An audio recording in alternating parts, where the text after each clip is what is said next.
ভাইরে ভাই, বাচ্চাদের সাথে বিনা মশলার খাবার খেতে খেতে আমার কলিজা গুর্দা সব কিছু হাহাকার করতেছে। তাই আজ নিজের জন্য অর্ডার করে নিলাম এই সমস্ত মজার খাবারগুলো, যা আপনাদের সাথে শেয়ার করব।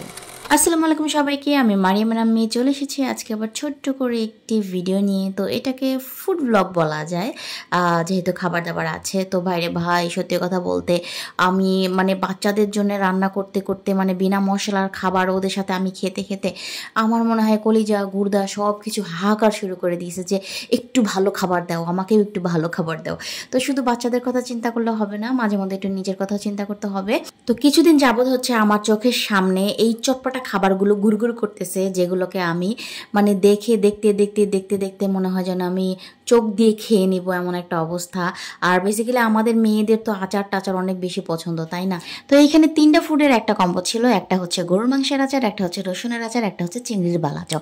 আর এটা হচ্ছে আপনারা পেয়ে যাবেন তাহা ফুড এই পেজ থেকে। যদিও আমি এটা কোনো প্রমোশনাল ভিডিও করছি না, বাট তারপরেও আপনাদের সুবিধার্থে হচ্ছে আমি বলে দিলাম।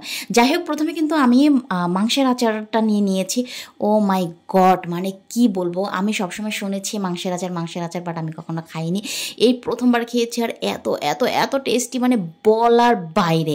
যাই হোক, সেকেন্ড হচ্ছে আমি নিয়েছি যে রসুনের আচার। আর রসুনের আচার বরাবরই আমার সব সময়কার অনেক অনেক অনেক বেশি ফেভারিট।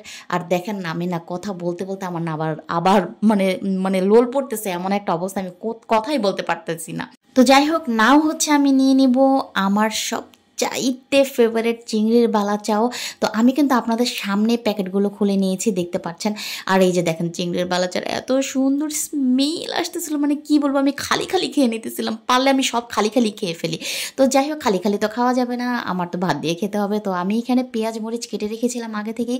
তো এখন একটু হচ্ছে এর মধ্যে আমি একটু আচারের তেল নিয়ে নিচ্ছি, কারণ একটু সরিষার তেল না হলে ভালো লাগে না। আর সরিষার তেল আমি এক্সট্রাভাবে নিয়ে আমি ভেবেছি যে আমি আচারের তেলটা দিয়ে খাবো।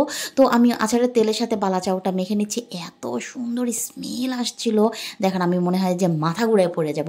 যাই হোক, আমার মনে যে তৃপ্তি পেয়েছে, আমি তৃপ্তি মিটিয়ে খেয়েছি। যাক, আলহামদুলিল্লাহ, বহুত বছর পর মনে হচ্ছে আমার কলিজাটা শান্তি পেয়েছে।